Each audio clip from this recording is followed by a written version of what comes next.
Bienvenue dans Film Sommaire, nous vous présentons aujourd'hui un thriller psychologique de 2009 intitulé « Examen ». Spoiler alerte, prenez soin de vous et n'oubliez pas de vous abonner si vous êtes nouveau. Au début du film, 8 candidats se préparent à un examen d'embauche pour un emploi rentable dans une entreprise. Certains candidats se motivent avec des mots d'encouragement, tandis que d'autres ont fait quelques retouches à leur apparence avant de se diriger vers la salle d'examen. L'endroit est faiblement éclairé avec des bureaux pour chaque candidat conservés uniformément dans toute la salle. Ils disposent également de caméras pour surveiller leurs activités. Une fois que les 8 d'entre eux sont assis, un garde avec un pistolet entre dans la salle, rendant visiblement les candidats nerveux. Il est suivi par un homme qui ne leur dit pas son nom et se présente simplement comme le surveillant. Il leur présente ensuite ses excuses pour les difficultés qu'ils ont rencontrées pour atteindre cette salle, révélant que les candidats ont réussi tous les processus d'embauche précédents et sont les finalistes. S'ils réussissent ce dernier test, ils obtiendront le travail de leur rêve. Comme règle de ce test, le surveillant affirme qu'aucune loi fédérale ne s'applique à l'intérieur de la salle d'examen et que les candidats sont censés suivre uniquement la loi de l'examen, ils ne sont pas autorisés à communiquer avec le gardien ou le surveillant. De même, s'ils abîment le papier intentionnellement ou accidentellement, et s'ils sortent de la pièce pour une raison quelconque, ils seront disqualifiés. Le candidat aura 80 minutes pour compléter le test. Il n'y a qu'une seule question sur le papier devant eux à laquelle ils doivent répondre. Le surveillant leur demande alors s'ils ont des questions. Quand personne ne répond, il leur souhaite bonne chance, démarre le chronomètre et sort. Les candidats tournent leurs papiers respectifs et constatent qu'il est complètement vierge. Tous se regardent avec confusion. Au fil du temps, ils deviennent plus nerveux. Par conséquent, la candidate numéro 2 commence à écrire sur son papier pourquoi elle pense être éligible pour le poste. La caméra dans la pièce zoome sur son papier et on dit au garde de la jeter dehors parce qu'elle a ruiné son papier. Le numéro 2 demande une seconde chance alors que le garde lui verrouille les portes. Un peu plus tard, le numéro 5 se rend compte que la règle dit qu'ils ne peuvent pas parler aux surveillants et aux gardes, ce qui signifie qu'ils peuvent se parler. Il dit la même chose aux autres, leur faisant croire qu'ils devront travailler ensemble pour trouver quelle est la question avant de pouvoir y répondre. Le groupe discute de plusieurs façons de réussir le test, mais toutes sont tout aussi confuses. C'est comme de vrais examens. Tout au long de ce candidat numéro 1 ne parle pas du tout. Un homme essaie de se présenter, mais le numéro 5 suggère qu'il se donne des noms d'animaux pour ne pas avoir à révéler leur véritable identité. Il continue en nommant le candidat numéro 1 sourd parce qu'il n'a pas encore parlé. Ensuite les mecs s'appellent brun, noir et blanc selon leur race, et les filles s'appellent blondes, brunes et brunes selon leur couleur de cheveux. Après cela, White suggère qu'ils se lèvent de leur siège car il n'y a aucune règle qui dit qu'ils ne peuvent pas, il prend une chance et se lève. Pour le plus grand plaisir de tous le garde reste en place, ce qui permet de se déplacer librement. Brunette pense que les questions sont écrites sur du papier avec de l'encre invisible ou un filigrane. Ils sont tous d'accord pour tester la théorie mais ne savent pas comment faire.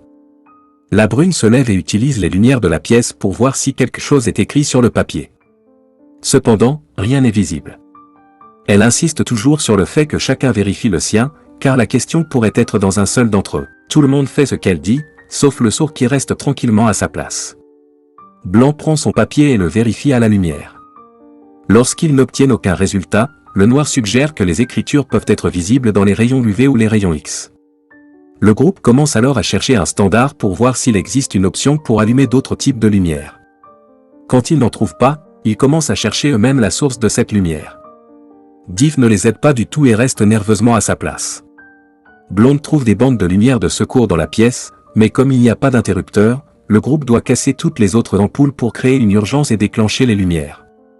Brown riposte en disant qu'ils ne peuvent pas prendre un tel risque, alors ils votent sur la question et décident finalement d'aller de l'avant avec le plan.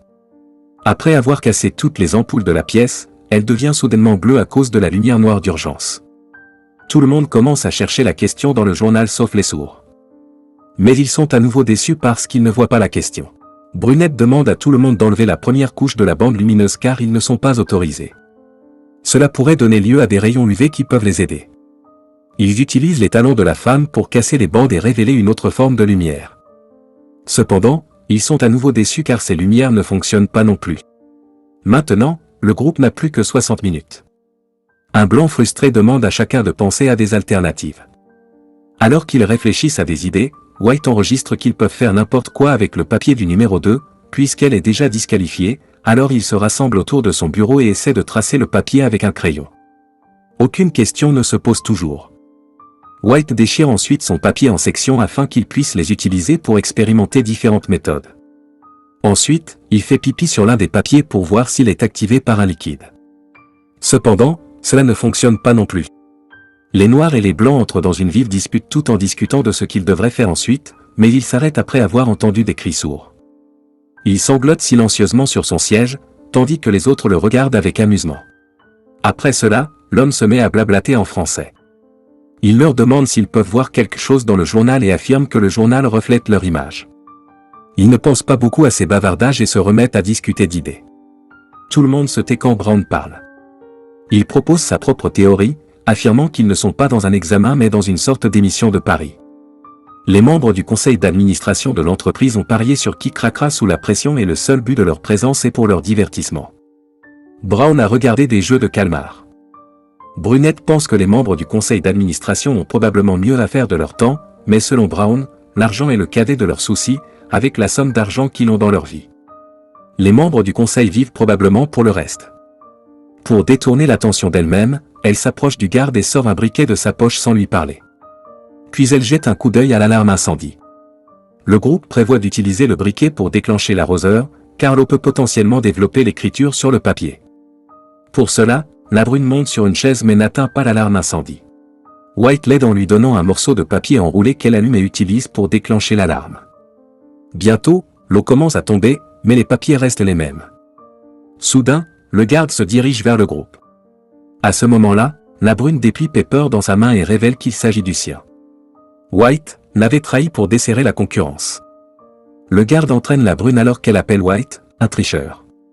Suite à cela, un noir enragé dit qu'il éteindra les lumières blanches. Cela fait s'éteindre les lumières et le groupe comprend qu'ils sont activés par la voix. Ils se demandent mutuellement de faire attention à ce qu'ils disent. Lorsque l'homme sourd recommence à pleurer, White s'assied sournoisement devant lui et intimide le pauvre homme pour qu'il déchire son propre papier et le mange. Le garde s'approche sourd et le renvoie également. Désormais, il ne reste plus que 5 candidats. Black rabaisse pour être une personne horrible, mais White insiste sur le fait qu'il devrait le remercier d'avoir fait sortir leur concurrent. Il affirme également qu'il sait quelle est la question, mais refuse de dire aux autres. Dans un accès de rage, les noirs l'assomment d'un seul coup de poing. Le groupe l'attache ensuite à un siège et couvre sa bouche avec une cravate. Un peu plus tard, White a repris conscience. Dark enlève son bâillon et il demande ses médicaments, disant qu'il est également infecté par le virus et qu'il doit prendre des médicaments toutes les heures pour qu'il vive. Certains pensent qu'il fait semblant, mais Black dit qu'il a une crise à cause du virus. Il commence à chercher la pilule dont il parlait mais ne la trouve pas dans la pièce. Avec seulement 15 minutes restantes sur la minuterie, ils se vérifient mutuellement pour la pilule. Dark soupçonne Brown de l'avoir pris et a raison lorsqu'elle trouve le pelle collé à un chewing-gum sous sa table. Elle essaie de le donner à manger à White, mais Brown le jette dans un évier.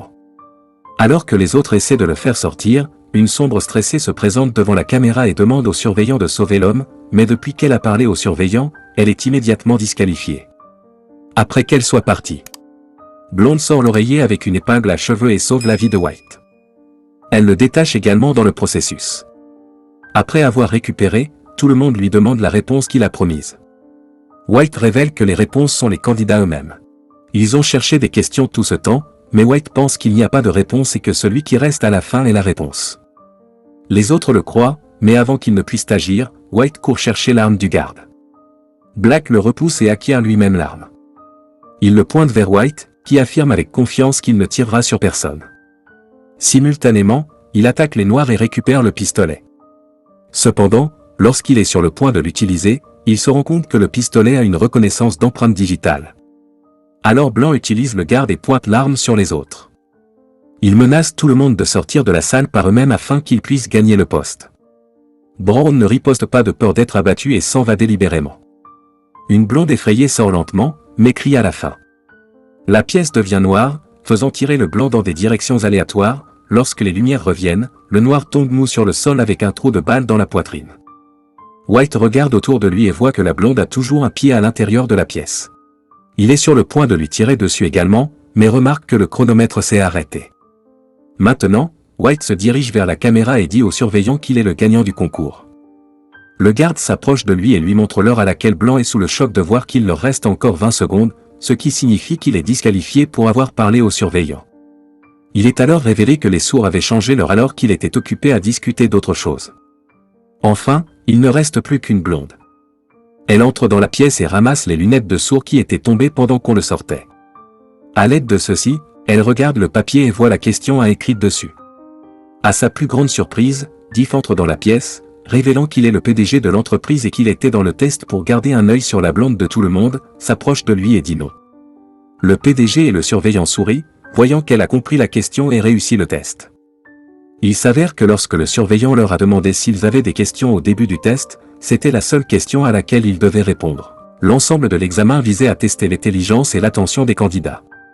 Ils embauchent Blonde comme secrétaire du PDG, mais elle n'accepte pas le poste parce qu'elle ne veut pas travailler avec une organisation qui tue les gens. Le surveillant révèle que Black n'est pas vraiment mort et que la balle avec laquelle il a été touché est une capsule qui guérit la blessure. Après avoir pénétré le corps, c'est en fait le médicament magique qu'ils ont récemment fabriqué, qui peut guérir n'importe quelle maladie dans le monde.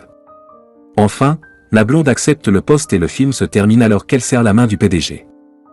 C'est l'histoire du film intitulé Exam. Abonnez-moi pour plus de vidéos comme celle-ci. Activez les notifications et laissez un lien pour aider la chaîne, merci pour la lecture.